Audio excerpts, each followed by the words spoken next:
Welcome back, tribe. I have an episode here from Wealthy Expat. Brutal lessons from a $300,000 divorce. Ooh-wee. These are the best lessons that I learned from my $300,000 divorce with my Ukrainian ex-wife. A lot of people have told me, maybe you chose the wrong woman. Maybe you should have checked for her red flags. Maybe you should have had a better hiring process when it comes to your wife. But I think regardless of who you pick, obviously we all want to have a family. Maybe you don't, but I do, certainly. Have a family, have kids, have this life that we all dream about. And when you're heading towards that, when you're working on it, you have to keep a lot of other things in mind, which are the lessons that I'm going to tell you, because you might fall in love with that person and disregard all the asset protection, all the legal sides of being in marriage or even cohabitation or having kids, because a lot of you don't want to be married. I probably won't get married again, to be honest, because it's just legally, it's one of the worst things you can do if you're a wealthy man.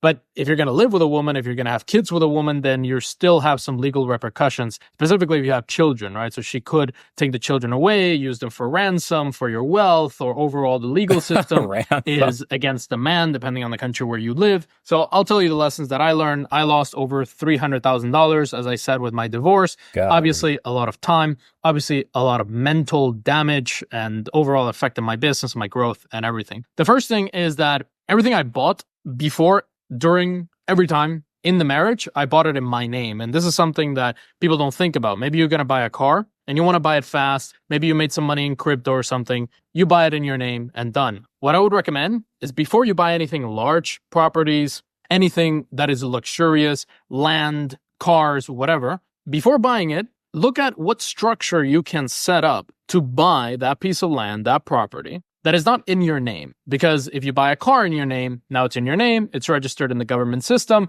and now your ex-wife or your wife could potentially take it away from you, or it could be split, or you would have to sell that car and then split the profits 50-50 between you and your wife, because that's how it works in your particular country. And this is regardless of where you live, because you might say, oh, just move out of Western countries. Yeah, but in some countries, for example, let's say you're from the US and you move to Dubai and you get married and you move your wife to the UAE. Now you're both resident of the UAE. So essentially you're both living in Dubai. You both have a residency permit in the UAE. She could file for divorce in the UAE and still use US law against you. What? So regardless of what country you're getting married, regardless of what country you're moving to, you want to keep this in mind. So before you... Wow, Americans are just getting fucked, dude. Not only does the IRS just chase you all over the world, but so does U.S. legal system when you're getting married. Holy shit. That is something I had no idea that could be happening to men. Holy crap.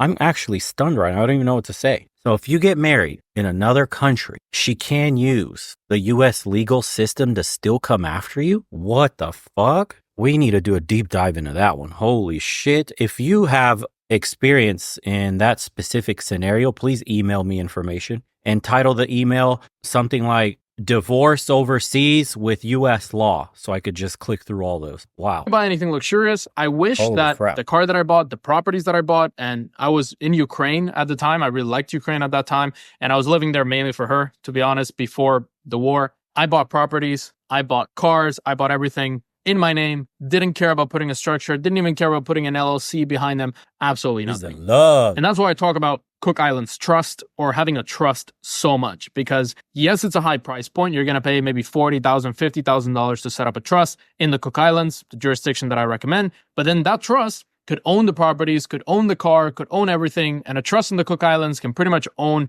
any piece of real estate or anything anywhere in the world. It's going to take longer. It's going to be a bit harder to do it. You're not going to buy a car in 2 days. In some cases, you can do it. And if it's in your personal name, you can buy it in 1 or 2 days. If it's under a trust, it might take a week, it might take 2 weeks, but it's a small amount of time to then prepare for lifetime, essentially. And this is not about trust. It's not about trusting your wife. It's not about finding somebody that you trust. Your wife could always turn back and use the legal system against you. Things can go south. You might cheat on her. You might do anything stupid, whatever it is. It's not about trust. It's not about finding the good woman. It's not about picking the right person. It's none of that. It's about protecting your assets, protecting yourself legally in case everything goes to shit in the long term. So what I would have done back then, I wish somebody would have told me this face to face and would have said, if you're going to buy all that stuff in Ukraine, the place where you're married, where the woman is a citizen of that country, regardless of where she's a citizen from, you're living in that place, set up a trust, and then with that trust, then buy the properties and buy the cars. And also, don't buy things in her name. This is what I did. I bought a property in her name because also what I would recommend is don't get into business with a woman and don't have financial decisions based on your woman. She wanted to invest in real estate in a specific region of Kiev, the capital of Ukraine, and she was really obsessed about this region, and I thought, I want to make her happy. I want her to be satisfied with me, happy wife, happy life, and all that. Fuck. And I bought that property in her name. Obviously, when she filed for divorce, Bro, do you see what men do to themselves when they think with their dick? How many red pill tenants do you see just streaking across in your head hearing this story? Luckily, this dude, although it cost him $300,000, he's probably making far more than that. He's good legally, financially. He's insulated in some sense. It's a bit on the expensive side. He probably is more angry about, most rich men are, more angry about the time invested because of the opportunity cost of being with that one woman. It's far higher than the $300,000. So he's not hurting for the $300,000. That was just the price tag to separate. He's hurting over God knows how many years they spent together, and the amount of money he wasted in those years probably exceed $300,000 easily, or at least the opportunity cost, because he said his business suffered, all that shit suffered. There's a price tag there that, you got to calculate out of the potential income that you lost. Yeah, man, that sucks. Marriage is to a Ukrainian woman, no less, Russian women. I would stay far away. Sorry, but just look at the countries. Just look at the countries. They have like an 80 to 90% divorce rate in Ukraine and Russia. I'm good on that, bro. Just like, that's the first thing you should do. How often do people get divorced? They should tell you just how healthy the culture and the society is when it comes to long-term relationships. Here in Romania, it's like 24, 25%, something like that. It's creeped up to 25%, but it was in the low 20s, and everyone surrounding Romania is like shot up dramatically. One of the most religious countries in Europe still. So give and take, obviously. There's trade-offs to everything. Like, you come here, you're not going to get the best infrastructure, the best healthcare, the best schools for your kids. There's stuff you have to trade off all the time. Might be good for some guys to get a woman here, then go somewhere else, or just do the Cook Islands Trust, or put yourself first. Like, God, there's so much you could do, but it's hard to say this shit in the moment when that dopamine and the serotonin, when all those chemicals are just flooding your brain because life seems perfect and you found the one. And then you find out that's actually not true. And then the legal system turns against you. And if you don't have high income coming in, like some of these guys going overseas, imagine you're on your pension or your retirement and you fall in love with one of these chicks that are absolutely bombastic, dude, because there are hot chicks here everywhere. It's insanity. And she takes a big chunk of whatever you've invested in her, that shit's going to hurt, dude. Big time. He's young. He could build back up. It's not an issue. But a lot of the old timers that are getting strung up by these chicks like that, you're fucked. So be very careful. That property was automatically hers, and I couldn't do anything about it. Even with the best lawyer in Ukraine, nobody cared because the property was in her name. So also careful about buying assets under your wife's name. You might do this because you're in love. You might do this because maybe you haven't had sex in 1 or 2 weeks and she's using this against you. Sometimes that happens. You want to be very careful. Something else that I didn't do, another lesson, is I didn't hire any lawyers and I didn't properly study divorce, child custody law, separation law, anything like that. What you want to do, regardless of who you marry, where you marry them, you want to study divorce law, you want to study child custody law, you want to hire a lawyer, you want to hire multiple lawyers to advise you. And what you can do, which I would recommend, is to book a consultation, a paid consultation, because now you're in a client relationship with that lawyer and your wife can't hire the same lawyer as you. So what I would recommend, get the absolute best lawyer in your city or country, and then pay them a price for a consultation. Maybe it's $100, maybe it's $200, maybe it's $1,000.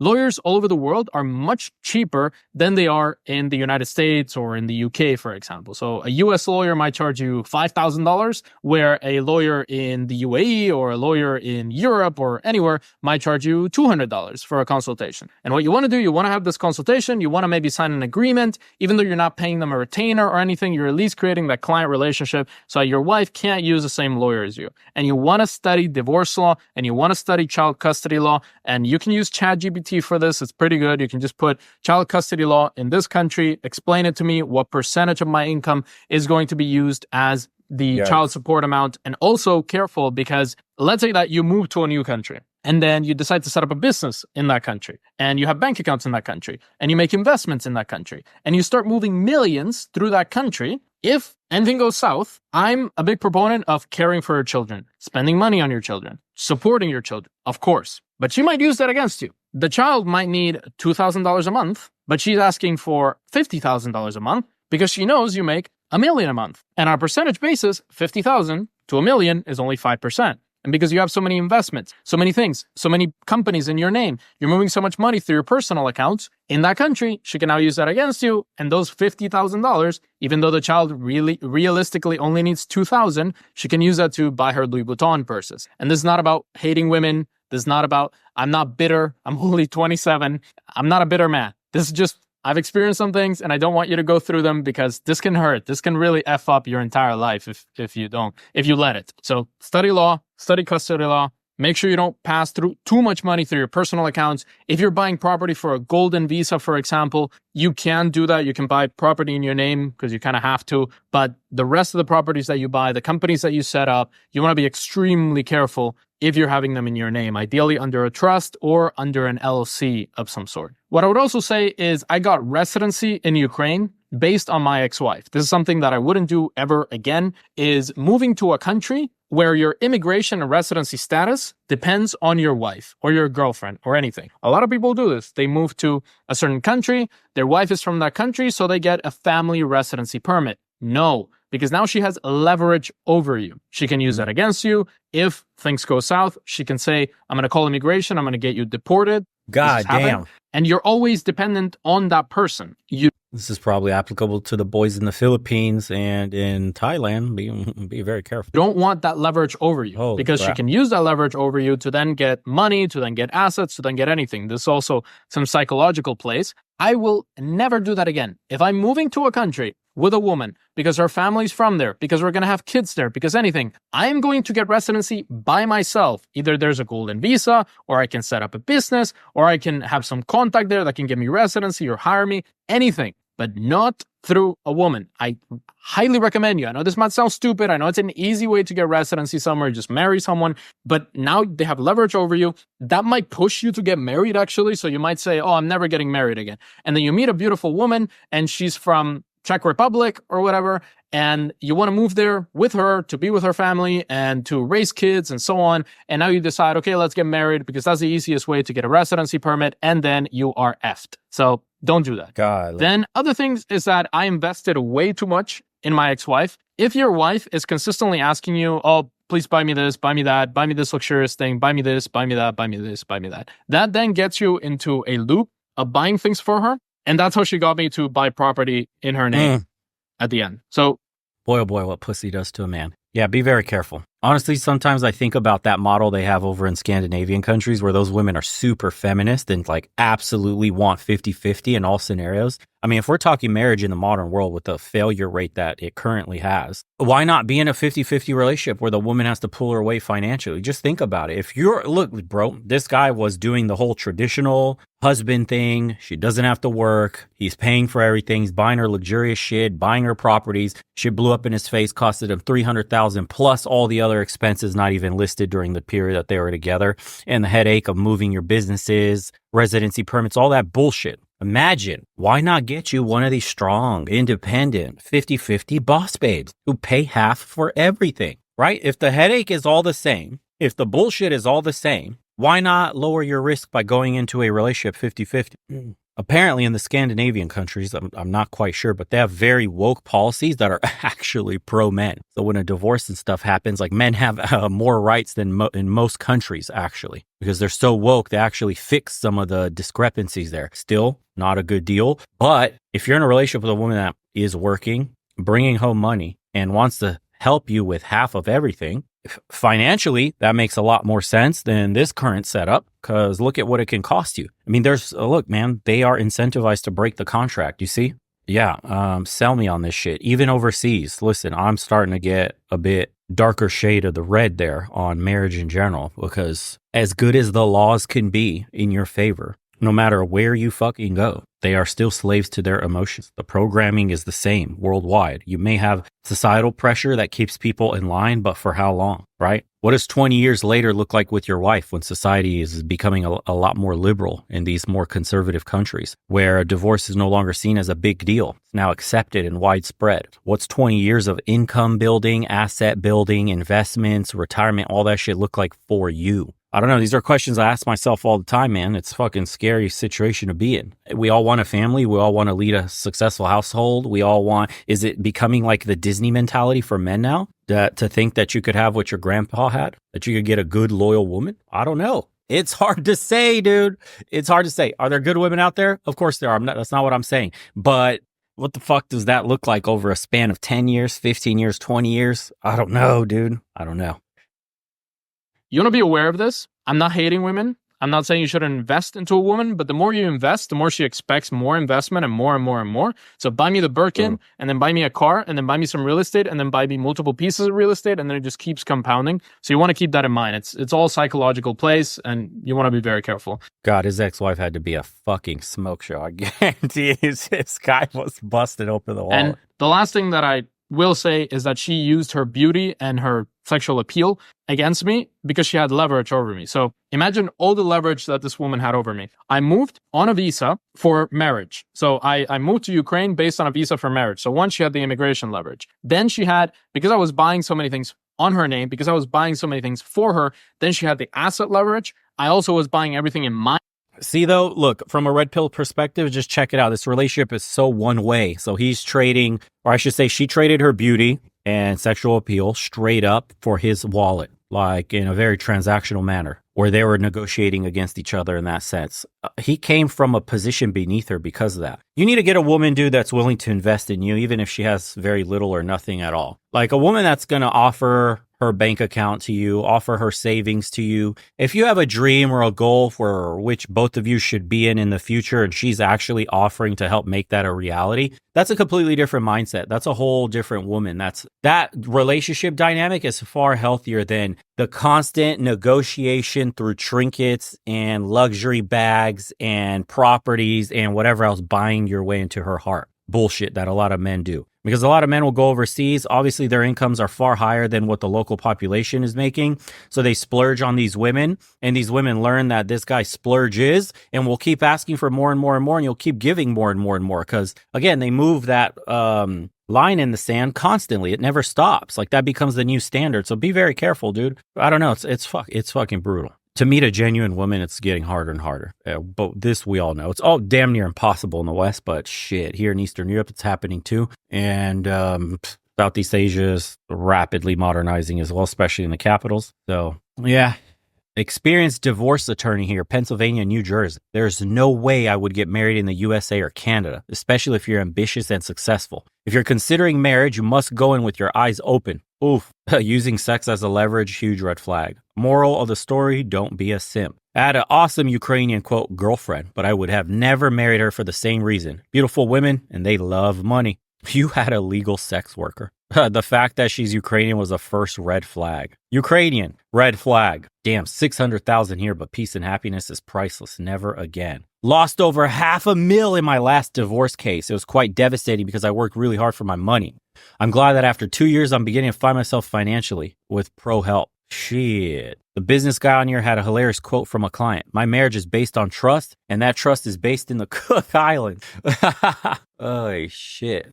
Be happy. 300,000 is nothing compared to what I had to pay in Geneva, Switzerland for my divorce.